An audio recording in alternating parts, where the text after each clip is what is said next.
శ్రీ సచిదానంద సమర్థ సద్గురు సాయి మహారాజ్ కీ జై.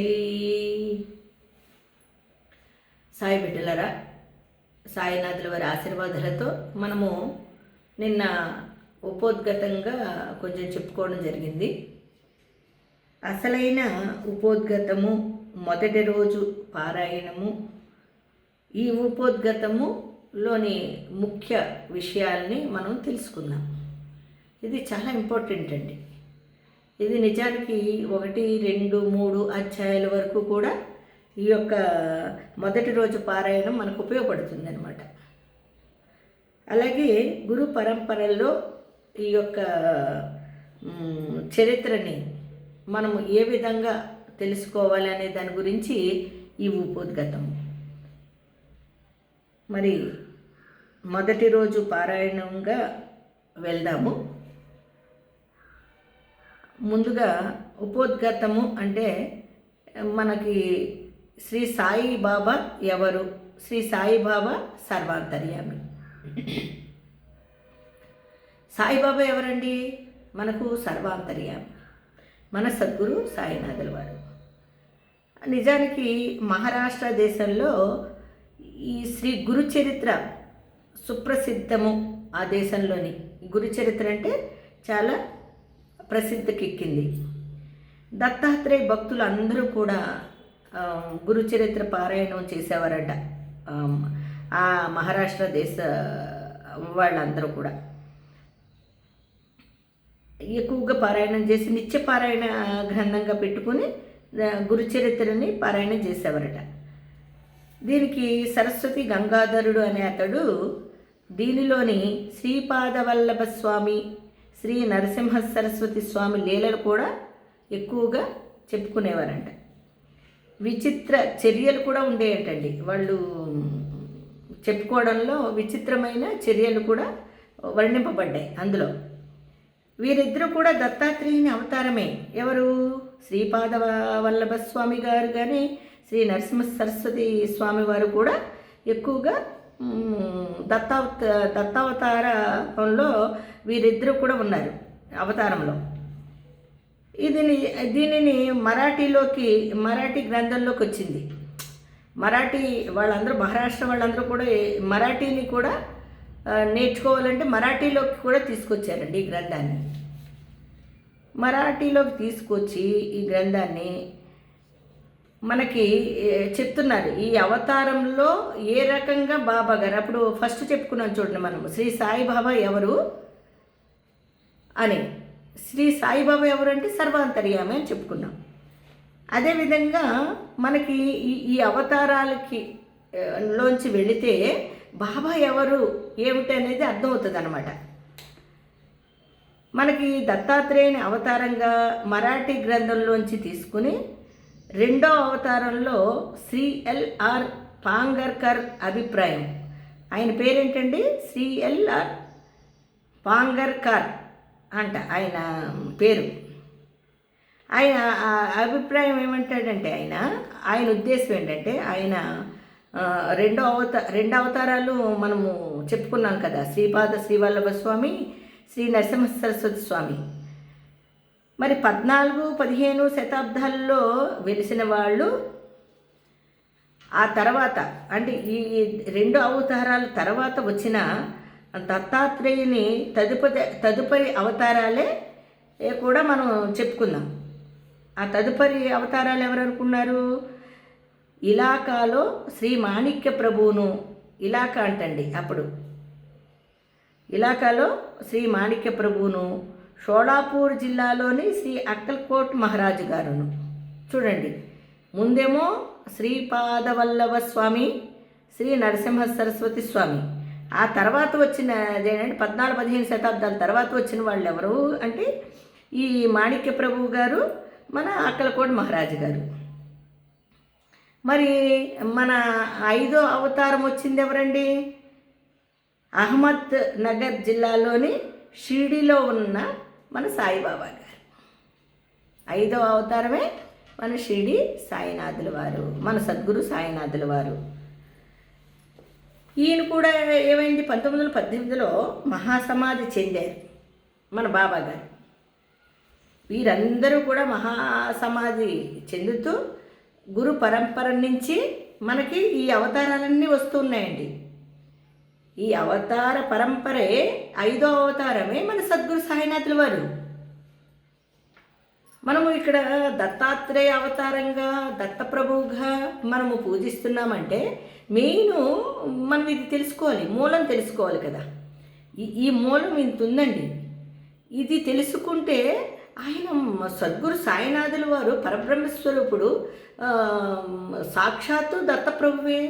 ఇంకా ఇందులో సందేహం ఏముంది? కాదు అవును అనడానికి లేదండి. ఎవరైనా కాదు అంటే వాళ్ళని సరిగ్గా సాయి సత్యత చదవలేదని అర్థం. చక్కగా ఉపోద్గతంలో మనకి మరాఠీ నుంచి తీసుకుంటే కూడా మరాఠీ భాష నుంచి తెలుగు అనువాదాన్ని పత్తినారాయణరావు అద్భుతంగా ఇచ్చారండి వివరణ. మరి ఇంత వివరణ చదువుకుంటూ కూడా బాబాగారు దేవుడు కాదు, బాబాగారు అలాగా అనుకునే వాళ్ళకి ఇది చదవాలి కదండి, చదువుకోవాలి కదా. మరి చదవుకోకుండా ఏవేవో చెప్తారు. మరి ఆయన పరంపరలో 5వ అవతారం సాక్షాత్తు కలియుగ దైవము మన సద్గురు సాయినాథుల వారు ఇక్కడ క్లియర్గా ఇచ్చారండి. ఆయన మహాసమాధి చెందినా కూడా అక్కల్కోట్ మహారాజు గారి అవతార పరంపర శ్రీ సాయిబాబా. దీనికి మనము తెలుసుకోవాల్సింది ఏంటంటేనండి, 5వ అధ్యాయంలో విస్తారం, 5వ అధ్యాయంలో చూడొచ్చు మనం. వేప చెట్టు కింద పాదుకులు ప్రతిష్ఠించిన కథ మనం చూడొచ్చు 5వ అధ్యాయంలో. 26వ అధ్యాయంలో పోతే హరిశ్చంద్ర పితళ్ అను అనుభవాన్ని కూడా మనము దృఢ నమ్మకంతో చెప్పచ్చు. ఈ రెండూ కూడా ఆయన అవతారంలో ముఖ్యమైనవి. ఆ రెండింటి ఆధారంగా కూడా మనము మన సద్గురు సాయినాథుడు వారిని సాక్షాత్తు పరబ్రహ్మస్వరూపు దత్తాత్రేయుడే అని చెప్పవచ్చు అంటున్నారండి. ఎంత అద్భుతమో చూడండి. ఇంత వివరణాత్మకంగా సాక్షాత్తు మన సద్గురు సాయినాథుల వారు దత్తప్రభువే అంటా ఉంటే, మరి పైన చెప్పబడిన 2 అవతారాల లీలలను శ్రీ గురుచరిత్ర గ్రంథం ముందు 53 అధ్యాయాల్లో ఉంది.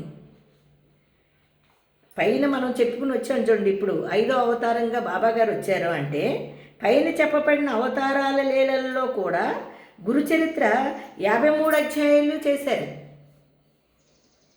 అలాగే సరస్వతి గంగాధరుడు ఎట్లు వివరించారంటే మనకి, అలాగే శ్రీ గోవింద రఘునాథ్ ఉరప్ అన్నా సాహిబ్ దబుల్కర్ గారు, ఆయన పూర్తి పేరు అంత పెద్ద పేరండి.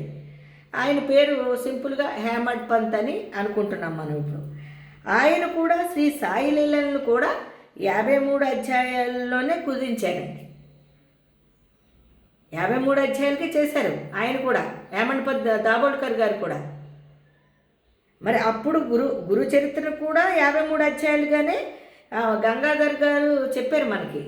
సరస్వతి గంగాధరుడు గారు మనకి చెప్పారు. అది అప్పట్లో 53 అధ్యాయాలు వచ్చింది. ఇప్పుడు చక్కగా మనకి దాబోల్కర్ గారు కూడా 53 అధ్యాయాలే చేశారు, కుదించారు మరాఠీలో. మరి పత్తినారాయణరావు గారు ఏం చేశారండి మనకి శ్రీ సాయి సచరిత్రను కూడా ఏం చేశారు, 53 అధ్యాయాలకే కుదించి తెలుగులో చక్కగా రాశారండి. అందులో చాలా చాలా చాలా ఎంత శ్రమిస్తేనండి వాళ్ళు ఒక అక్షరాక్షర అమృత బృందాన్ని కలపగలిగారు. ఈరోజు మనం త్రాగుతున్నామంటే ఇవన్నీ అర్థం చేసుకోకుండా మిడిమిడి జ్ఞానంతో అరాకొరాగా చరిత్ర చదివేసి ఏమీ తెలుసుకోకుండా అందులో ఇలాగే సగమే ఉంది, అందులోనే ఏమీ లేదు, ఇందులో ఏమీ లేదు అంటారు. ఏంటండి, ఏమైనా అర్థం ఉందా మనం మాట్లాడుకునేదానికి? అందులో సాక్షాత్తు అసలు అన్నీ ఉన్నాయి, ఇందులో అన్నీ ఇముడు ఉన్నాయి. ఒక అమృతమే ఉంది మనకి చక్కగా. దాన్ని స్వీకరించడం మానేసి, దాన్ని అందుకోవడం మానేసి, దానికి వంకలు పెడుతూ అందులో సగం ఉంది, ఇందులో సగం ఉంది, అది అసంపూర్ణంగా ఉంది, ఇది సంపూర్ణంగా ఉంది అంటారేంటండి? చాలా తప్పండి అది. చక్కగా మనము ఏదైనా చదివేటప్పుడు కానీ ఇతరులకు చెప్పేటప్పుడు కానీ వివరణాత్మకంగా వాళ్ళకి అర్థమయ్యేటట్టు చేస్తే చదువుకునే వాళ్ళు కూడా దాన్ని చక్కగా పరిశీలించి చదువుకోవాలండి. సత్సంగాలలో మనము చెప్తున్నాము అంటే చక్కగా వివరణ లేకుండా చెప్పేస్తే వాళ్ళకి ఏమర్థం అవుతుంది? చాలామందికి అర్థం కాక మనమే కన్ఫ్యూజ్ చేసేస్తున్నాం సాయి భక్తుల్ని. సత్సంగ సభ్యులుగా మనము ఈ చరిత్ర, సాయి సచ్చరిత్ర ఒక అమృత భాండ, అందులో ప్రతిదీ ఇమిడి ఉంది. నీకు ఏది కావాలో అది దొరుకుతుంది, దాన్ని కదా మనం స్వీకరించాలి. మరి ఏవేవో మన ఊహలకు అందినవి అనుకోవడము, చెప్పేయడమే అయితే కుదరదు కదండి. చక్కగా అందులో ఎంత ఉపోద్ఘాతంలో ఎంత వివరణాత్మకంగా ఉన్నాయండి ఇవన్నీ. ఇది ముందు తెలుసుకోవాలి మనం. బాబా గారు ఏ విధంగా గురు పరంపరలో 5వ అవతారంగా వచ్చారు, మనకి అంతకుముందు ఎవరున్నారు, ఇప్పుడు మనకి అక్కలకోట మహారాజు గారి తర్వాత వచ్చింది మన సాయిబాబా గారే అని చక్కగా ఉందండి అందులో. ఇప్పుడు మన పత్తినారాయణరావు గారు కూడా మనకి 53 అధ్యాయాలు తెలుగులోనే కుదించి పెట్టారు చక్కగా. ఇంత వివరణగా మనకి సాయి సచ్చరిత్ర మనకి దగ్గరగా ఉంటే మనమే గ్రహించలేకుండా ఉన్నాం కనుక శ్రీ సాయి సచ్చరిత్ర ఈనాటి గురుచరిత్ర అని చెప్పుకోవచ్చు. ఇప్పుడు ఆనాటి గురుచరిత్రే ఈనాటి సాయి సచ్చరిత్ర 100% మనము చెప్పుకోవాలి. ఆ విధంగా అప్పుడు గురుచరిత్రని ఏ విధంగా 53 అధ్యాయాలు కుదించారో ఈనాడు కూడా మన దాబోల్కర్ గారు కూడా 53 అధ్యాయాలకి తీసుకొచ్చారు మరాఠీని. అలాగే అదేవిధంగా పత్తినారాయణరావు గారు కూడా 53 అధ్యాయాలకి తీసుకొచ్చారు.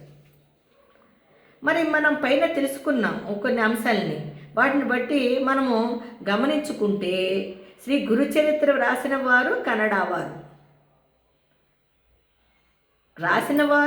వారు గురుచరిత్రని, కానీ వారి ఇష్టదైవాల అనుగ్రహముతో మరాఠీ భాషల్లోకి ప్రసిద్ధికెక్కిన గొప్ప గ్రంథములను వ్రాయగలిగారంట. వారు ఏం రాశారండి చక్కగాని. అసలు ఆ చరిత్ర రాసిన వాళ్ళు గురుచరిత్రని అప్పుడు గురు పరంపరలో రాసిన వారు మరాఠీ మన కన్నడ వాళ్ళంట. దాన్ని మరాఠీ భాషల్లోకి ప్రసిద్ధికి ఎక్కించారు గొప్ప గొప్ప గ్రంథకర్తలు, వ్రాసినవారు. ఎంత గొప్ప విచిత్రం చూడండి, ఎంత అద్భుతము. అలాగే మహారాష్ట్ర దేశంలోని యోగుల చరిత్రను రాయగలిగారు. ఇవే కాదండి, చాలా చాలా యోగుల చరిత్రల్ని రాయగలిగారంట వాళ్ళు. ఏ విధంగా తీసుకుని కన్నడ నుంచి మరాఠీలోకి మార్చుకుని రాయగలిగారంటండి. అద్భుతం, మహా అద్భుతం కదండి చక్కగాని. మరి ఆ గ్రంథాలన్నీ కూడా ప్రావీణ్యంలోకి వచ్చినాయి కదా, అందరూ అద్భుతంగా చదువుకుంటున్నారు కదా. మరాఠీకి మరాఠీ, ఇంగ్లీషు, తెలుగు ఇవన్నీ కూడా వచ్చినాయి, అనువదింపబడ్డాయి. గొప్ప గొప్ప రచయితలు వాటిని రాయగలిగారు ఏంటి భాషల్ని నేర్చుకుని. అలాగే ఈరోజు తీసుకుంటే మనకు తెలుసుండి మరి మనమ్మ గారు ఆవిడ కూడా కదండి, ఆవిడ మన తెలుగువారు అయినా సరే మరాఠీ భాషని సాధన చేసి చక్కగా సాయి సచ్చరిత్ర రాశారండి ఆవిడ. మరి ఎంత అద్భుతం అండి, మన తెలుగు తల్లి ఆ మాత చక్కగా రాశారు కదా ఆవిడ కూడా. మరి ఈ మూలాలన్నీ మనం తెలుసుకోవాలండి. తెలుసుకున్న తర్వాత ఏదైనా మాట్లాడాలి. తెలుసుకోకుండా అందులో ఉన్నదాన్ని మనకిష్టమైనట్టు అన్వయించుకోవడం కాదు. ప్రతి ఒక్కరికి అది గ్రహింపబడాలి, వాళ్ళు తెలుసుకోగలగాలి, వాళ్ళ జ్ఞానంతో ఆలోచించగలగాలి. అలాంటి పరిజ్ఞానాన్ని మనం అందించగలగాలి. అదండి సత్సంగం అంటే. ఏదో చరిత్రలు తిరిగేసేసాము, గ్రంథాలు తిరిగేసామంటే కాదండి. ప్రతి ఒక్కరూ కూడా తెలుసుకోవాల్సింది ఏంటంటే దాంట్లోని ఇన్వాల్వ్మెంట్ ఉండాలి. మీరు దాంట్లో ఉంటేనే, లైక్యమైపోతేనే మనం ఏదైనా సాధించగలుగుతాం, చెప్పగలుగుతాం. మనము చెప్పేటప్పుడు నేనేం చేశానని ప్రశ్నించుకుంటూ మనం కరెక్ట్గా ఉంటే ఇతర వాళ్ళకి చెప్పడానికి చాలా ఈజీగా సులువుగా ఉంటుందండి. వినేవాళ్ళు కూడా ఆచరిస్తారు. ఎందుకంటే మనం ఆచరణలో పెట్టి ఆ వాక్యాన్ని బయట పెడుతున్నాం కాబట్టి నిజంగా ఆచరణాత్మకం అవుతుంది. అంత గొప్పగా ఉంటుందండి ఈ గ్రంథాలు. పాపం రాసిన వాళ్ళు కష్టపడి రాస్తారు, ఎంత జ్ఞానంతోనో వాళ్ళు ఎంతో శ్రమించి రాస్తారు. రాసిన దాన్ని చక్కగా మనం అవగాహన చేసుకుని దాన్ని మనం అన్వయించుకుని ఆ అమృతంలోకి స్వీకరించాలి. అప్పుడే కదండి ఈజీ అవుతుంది. ప్రతి ఒక్కరు కూడా పాటిస్తారు. అప్పుడు సాయి సచరిత్రను మనం జాగ్రత్తగా చదివి వినచో ఏకనాథ భాగవతంలోని పెక్కు విషయాలు కూడా మనకి పొందపరిచి ఉన్నాయండి. చూడండి ఎంత విచిత్రమైంది, ఎంత గొప్పదో. ఇందులోని మనకి ప్రసిద్ధి చెందిన ఏకనాథ భాగవతం కూడా నిత్యపారాయణ గ్రంథంగా చేసుకున్నారంట అప్పుడు. ఇది మరాఠీలోకి అన్వయించుకుని మహారాష్ట్ర సభ్యులు యోగుల చరిత్రను రాయగలగడమే కాకుండా శ్రీ సాయి సచ్చరిత్రను మనము జాగ్రత్తగా పరిశీలిస్తే ఏకనాథ భాగవతంలోని పెక్కు విషయాలు అంటే ఎనలేని విషయాల్ని మనం చాలా వరకు అందులో పొందపరిచి ఉన్నాయి, అందులో ఇమిడ్చిపెట్టారండి. దాన్ని మనం జాగ్రత్తగా గ్రహించగలగాలి. అదే నేను చెబుతున్నాను కదండి, పైపైన చదివేసి పారాయణం చేసేసాము, పైపైన చదివేసి చరిత్ర చదివేసాము, నేను 100 సార్లు చదివాను, 1000 సార్లు చదివాను, ఇలా అనుకుంటూ వెళ్ళిపోతున్నాం మనం. అక్కడ చాలా లోతుగా ఆలోచిస్తే చాలా పెక్కు విషయాలు అందులో పొందపరుచున్నాయి. దేనివి? ఈ ఏకనాథ భాగవతాన్ని. మనము ఏకనాథ భాగవతం అంటే ఏంటి, ఏకనాథ భాగవతం నిజానికి మొన్నటిదాకా నాకు తెలియదండి. నేను చాలా లోతుగా వెళ్ళి పరిశీలిస్తే అర్థమైంది. అందులో పెక్కు విషయాలు కూడా ఇప్పుడు సాయి సచరిత్రలో పొందపరిచి ఉన్నాయంటండి. చాలా అద్భుతం అండి. శ్రీ గురుచరిత్రము కూడా మన కర్మకాండపై ఆధారపడి ఉంది. మన గురుచరిత్ర కూడా కర్మకాండపై ఆధారపడి ఉందంటండి. దానిని బోధపరచుట బహు కష్టం.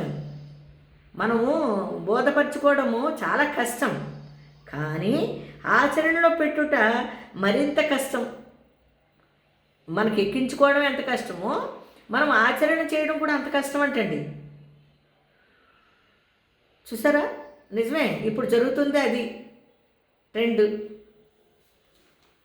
శ్రీ సాయి సచరిత్ర అలా కాదు, అంతే కదండి. మనము ఇవన్నీ తీసుకొచ్చాం, అంత కష్టపడతాం. అంత కష్టం ఎందుకురా దేవుడా, దేవా సద్గురు సాయినాథుల్ని మనం మనసారా పూజిస్తూ వేడుకుంటున్నాం. ఏమని?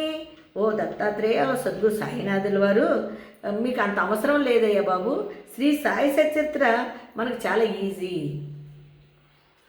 అది ఇంత కష్టమైంది కాదు. ఇందులోని విషయాలు తేట తెల్లాలు. మనకి సాయి సచరిత్రలోని విషయాలు ఏంటండి? తేట తెల్లాలు, పెద్ద కష్టమేం కాదు. మనం గురుచరిత్రలో ఈ ఏకనాథ భాగవతం కానీ ఇవన్నీ కూడా ఎక్కించుకోవడం కష్టమైతే శ్రీ సాయి సచరిత్ర ఈజీగా అవగాహన చేసుకోవడం చాలా ఈజీ అంటున్నారండి. ఇందులో చెప్పినవి అందరికీ సులభంగా గ్రహించగలుగుతారు. మనం సాయి సచరిత్రలో మనం సులభంగా చెప్పడానికి కానీ వినేవాళ్ళకి కానీ చాలా అవగాహనగా ఉంటుందండి, ఎంతో ఇంట్రెస్ట్గా ఉంటుంది. వాళ్ళందరూ చాలా బాగా వినగలుగుతారు, అలాగే విని ఆచరణ కూడా చేయగలుగుతారు. అలాగే శ్రీ గురుచరిత్ర విషయానికి వస్తే 100 సంవత్సరాల పైన చెప్పబడినవి, కానీ శ్రీ సాయి సచరిత్ర కొన్ని లీలలు మాత్రం స్వయముగా గ్రంథకర్త చూసి చేశారండి. ఇవంతా నిజానికి గురుచరిత్ర విషయానికి వస్తే 100 సంవత్సరాలు పైబడిన అవి కాబట్టి మనము పెద్దగా మనకు తెలీదు, మనం ఇప్పుడే కదండి జన్మించాము.